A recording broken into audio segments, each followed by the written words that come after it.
Ya, selamat pagi pemirsa. Assalamualaikum warahmatullahi wabarakatuh. Allahumma sholli ala Muhammad wa ala ali Muhammad. Kali ini dua bagian ya. Dua bagian ini adalah highlights atau sorotan dari ceramah nuzul Quran saya semalam yang teman-teman bisa lihat di YouTube saya. Part pertama ini sebelum subuh ya, dan part kedua nanti habis salat subuh insyaallah ya. Di bagian pertama ini apa yang bisa saya highlight dari ceramah saya sendiri adalah mayoritas dari kita umat Islam di Indonesia ini pertama masih menyambut malam nuzul Quran itu dengan biasa-biasa saja. Kenapa biasa-biasa saja? Karena mayoritas umat Islam di Indonesia ini menyambut bulan Ramadan saja dengan biasa-biasa saja. Menganggap Ramadan ini adalah bulan yang biasa-biasa saja. Dan mayoritas umat Islam di Indonesia menganggap Al-Quran itu, masih menganggap Al-Quran itu hanyalah sebuah bacaan biasa. Gak lebih dari sebuah buku biasa.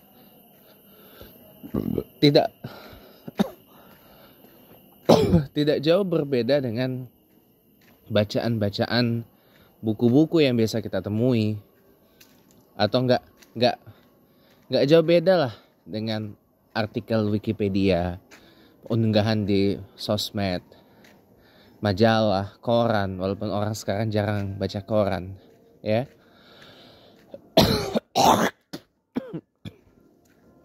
Rata-rata mayoritas umat Islam di Indonesia masih menganggap Al-Quran itu hanya sebagai bacaan yang biasa-biasa saja gitu loh. Makanya kenapa malam nuzul Quran semalam masih banyak disambut dengan biasa-biasa saja. Ini yang patut disayangkan. Kenapa? Karena ada satu diksi menarik yang dikeluarkan kawan saya di TikTok ya.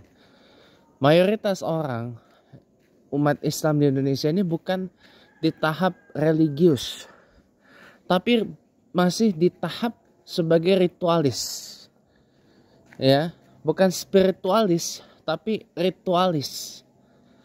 Apa itu ritualis?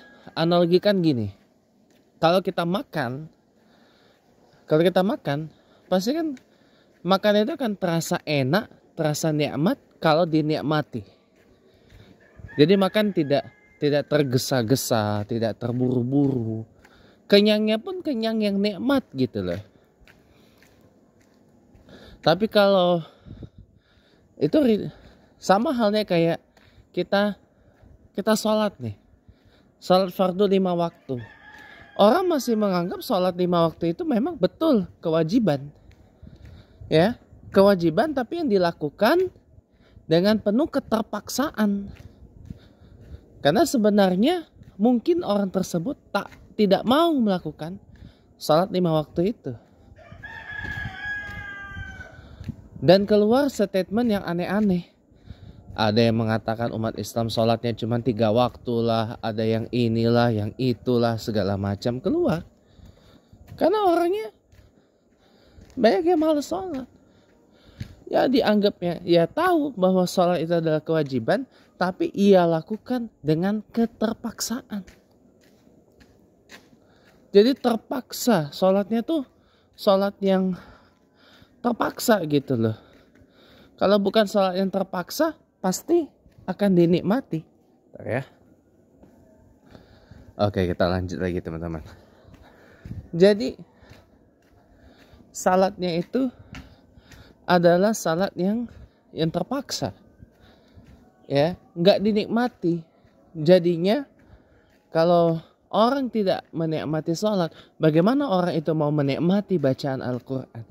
Bagaimana orang itu mau menikmati tilawatil Quran? Bagaimana orang itu mau menikmati sabda Rasulullah SAW yang tertuang dalam hadis? Oleh karena itu, kita ini masih di tahap yang boleh dibilang di tahap dasar, di tahap level berislam tuh paling dasar. Ibaratkan jenjang pendidikan. Kita ini harus kita akui, masih mayoritas itu masih banyak yang ada di dalam jenjang yang dasar, paling dasar bahkan.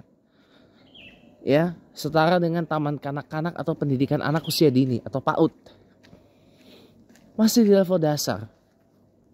Belum di level menengah, apalagi level atas. Belum. Orang kalau sudah di level atas, dia sudah bukan lagi menganggap salat itu sebagai sebuah kewajiban, tapi sebagai sebuah kebutuhan. Sebagai kebutuhan primer di atas kebutuhan primer yang wajib dipenuhi. Apa yang dipenuhi? Kebutuhan apa yang dipenuhi? Kebutuhan spiritual, kebutuhan rohani, kebutuhan primer di atas primer. Sudah menganggap sholat itu bukan lagi sebuah kewajiban, maka ia sholatnya bukan sholat yang biasa-biasa saja. Sholatnya orang yang menganggap sholat sebagai kebutuhan berbeda dengan orang yang masih menganggap sholatnya ialah sebuah kewajiban. Kalau orang masih menganggap sholat sebagai sebuah kewajiban, maka orang itu sholatnya akan biasa saja.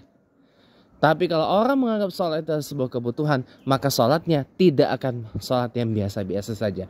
Orang yang membaca Al-Quran hanya sebagai sebuah ritual belaka tentu berbeda dengan orang yang membaca Al-Quran sebagai sebuah kebutuhan. Orang yang membaca Al-Quran sebagai sebuah kebutuhan, maka ia tidak akan menganggap Al-Quran sebagai bacaan yang biasa-biasa saja. Maka ia akan menganggap Al-Quran itu akan sebagai tuntunan dan pedoman hidupnya sepanjang hayat. Kita lanjut lagi part 2 habis sholat subuh untuk kita kupas lebih dalam apa yang saya ceramah semalam. Assalamualaikum warahmatullahi wabarakatuh.